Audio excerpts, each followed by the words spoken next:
Hey guys, Hitman89 here, making a video for buygames.ps, and today we have the last video of 2021, so I thought I'd show you our top 10 games of the year. And before we get started, if you want to get any PlayStation or Xbox games for super cheap, head over to buygames.ps and use our special code NY2022 for a 10% discount. Everything you need is in the description. Now without further ado, let's start with number 10. Deathloop is definitely one of the best games of 2021. It's challenging, addictive, fun to play, but it's far from being a 10 out of 10. For example, the AI on this game is just horrible. The graphics are above average, especially for a PS5 exclusive, for now at least. On the other hand, the haptic feedback features are used perfectly, and the same applies to the adaptive triggers and controller speaker. So the whole game is about breaking out of a loop that you found yourself trapped into on an island called Black Reef, and you can only do that if you manage to kill all the visionaries before the end of the day. So I thought the loop system was used in a much better and more interesting way here than, let's say, in Returnal. And you can play as Colt and try to break the loop, or you could do some PvP by playing as Juliana and invade other people's games to stop them from breaking the loop by killing them.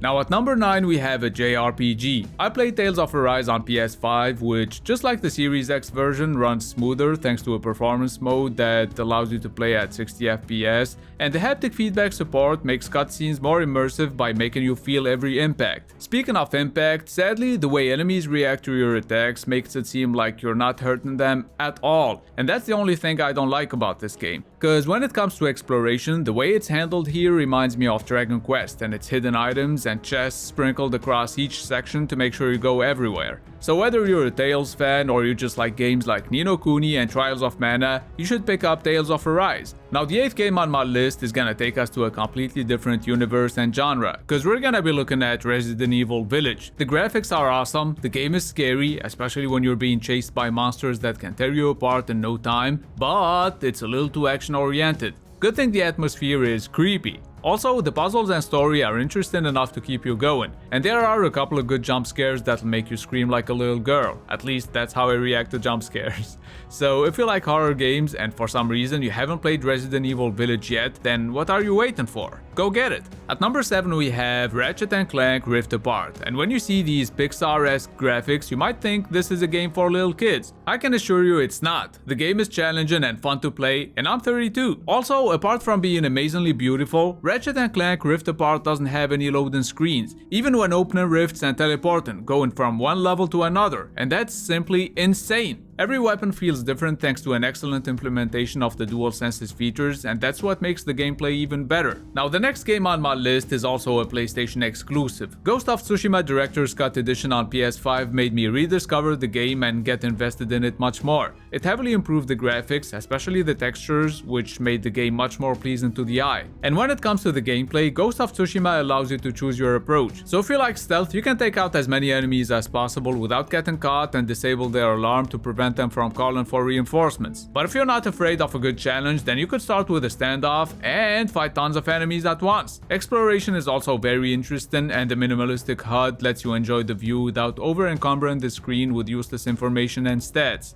Now at number 5 we're gonna be looking at the racing game. Forza Horizon 5 takes place in Mexico, and I have to say it makes the game much more interesting than the previous one because of the variety in terms of environments. As you can see, the graphics are incredible. The game is really fun even if you're not into racing games, because it's not a simulation, it just focuses on delivering the most enjoyable experience possible. For example, apart from the regular races, there are special events where you'll find yourself racing an airplane, a train, dirt bikes, and monster trucks. So if you like what you see, give Forza Horizon 5 a shot. Now at number 4 we have Hitman 3, which in my opinion is the best stealth game of 2021. The overwhelming amount of possible approaches and the insane replayability that you get here are hard to find anywhere else. You could play the same level 10 times in a row and still discover new ways to take down your target, or maybe a new path that takes you to a vantage point from which you could see all of your targets at once. And thank God the game is highly replayable, cause with its 6 locations it wouldn't last you more than 5 hours if you decided to rush it. I think it's also worth noting that elusive targets keep the game alive throughout the year, and based on the recently released roadmap, it seems like Hitman 3 isn't dying anytime soon. Now the third game on my list is Halo Infinite. Apart from the introduction section that lasts an hour and isn't that fun to play, the rest of the game is awesome, especially the open world part that usually results in pure chaos. The graphics are just okay, but the gameplay is amazing. The AI makes it much more interesting than most first-person shooters out there, and that's coming from someone who's not even a huge Halo fan. I mean, I've only played the very first one a lot and then a little bit of Halo 3, but that's about it. This one is extremely fun to play though, and that applies to both the paid campaign and the free-to-play multiplayer. By the way, I made a Halo Infinite review, so if you haven't seen it yet, click the bubble that just showed up or the link in the description.